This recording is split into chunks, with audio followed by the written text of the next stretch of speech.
വചനം വചനം ത്രിയേക ദൈവമാം വചനം വചനം.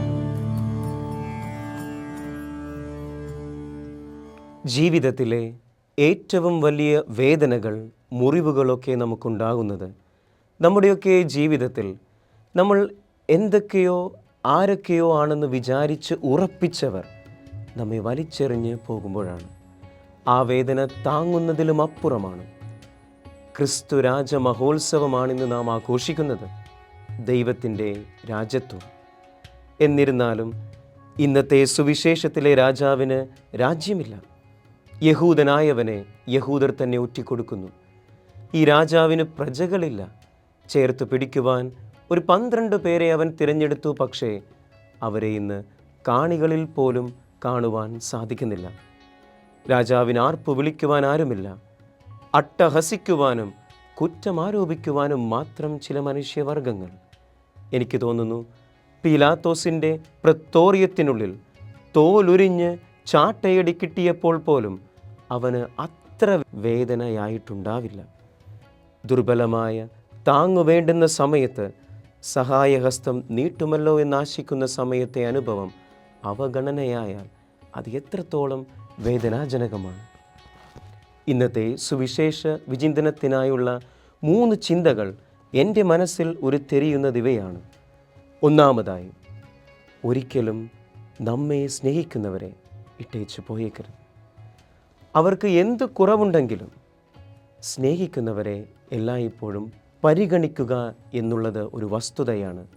കാരണം എന്ത് യോഗ്യതയാലാണ് ദൈവം നമ്മെ സ്നേഹിച്ചത്? പരിശുദ്ധ പിതാവ് ഫ്രാൻസിസ് പാപ്പ തൻ്റെ ചാക്രിയ ലേഖനമായ ദി ലിക്സിത് നോസിൽ പ്രതിപാദിക്കുന്നതും അത് തന്നെയല്ലേ. അവൻ നമ്മെ സ്നേഹിച്ചു. ദൈവം ആദ്യം നമ്മെ സ്നേഹിച്ചു. അവൻ അത്രമാത്രം നമ്മെ സ്നേഹിച്ചു. രണ്ടാമത്തെ ചിന്ത, ജീവിതത്തിൽ എളിമയുടെ വിനയത്തിൻ്റെ പാഠങ്ങളാവുക. അവൻ ദൈവത്തിൻ്റെ രൂപത്തിലായിരിക്കെ, സൃഷ്ടാവായിരിക്കെ, സൃഷ്ടിയായി, മനുഷ്യനായി, ദാസനായി മാറി. യേശുവിന് ഇന്ന് പീലാത്തോസിൻ്റെ മുൻപിൽ നിൽക്കുന്നത് ആരെയോ കൊന്നിട്ടല്ല, കളവ് നടത്തിയിട്ടല്ല, കള്ളസാക്ഷ്യം പറഞ്ഞിട്ടല്ല, മറിച്ച് അവൻ പാദങ്ങൾ കഴുകിയത് കൊണ്ടാണ്. നമ്മുടെ പാപമാലിന്യങ്ങൾ അവൻ കഴുകുവാൻ ശ്രമിച്ചത് കൊണ്ടാണ്. മൂന്നാമതായും അവസാനമായുള്ള ചിന്ത, ഈശോയോട് ഇന്ന് പീലാത്തോസ് ചോദിച്ച ചോദ്യമാണ്. എൻ്റെ മൂന്നാമത്തെ വസ്തുതയും അത് തന്നെയാണ്. നീ രാജാവാണ്. പീലാത്തോസിന് ഒരു പക്ഷേ ഈശോയെ അറിയില്ല എന്ന് നമുക്ക് അനുമാനിക്കാം. എന്നാൽ നമുക്കിന്ന് ദൈവത്തെ അറിയാം. പക്ഷേ നമ്മുടെ ജീവിതത്തിൽ ആധ്യാത്മിക രാജാവാരാണ്? നമ്മുടെ ജീവിതത്തിൻ്റെ വഴികാട്ടിയാരാണ്? ഗുരുവും നാഥനും ആരാണ്? ആധുനിക ലോകത്തിലെ മനുഷ്യരെല്ലാവരും ഒരു ഓട്ട മത്സരത്തിലാണ്. ദൈവത്തെയും സമ്പത്തിനെയും ഒരേ തുലാസിൽ തൂക്കുന്നവർ, നിമിഷ സുഖങ്ങൾക്ക് വേണ്ടി മാത്രം ദൈവത്തെ പോലും മറന്ന് വ്യഥ വിചാരത്തിലും പ്രവൃത്തിയിലും ഏർപ്പെടുന്നവർ. നാം എല്ലാവരും ഇന്ന് വിചിന്തനം ചെയ്യേണ്ട ഒരു ചോദ്യം തന്നെയാണിത്. നമ്മുടെയൊക്കെ ജീവിതത്തിൽ ആരാണ് നമ്മുടെ വഴികാട്ടി, മാർഗദർശി, നേതാവ്, രാജാവ്? പ്രിയരെ, നമുക്ക് പ്രാർത്ഥിക്കാം.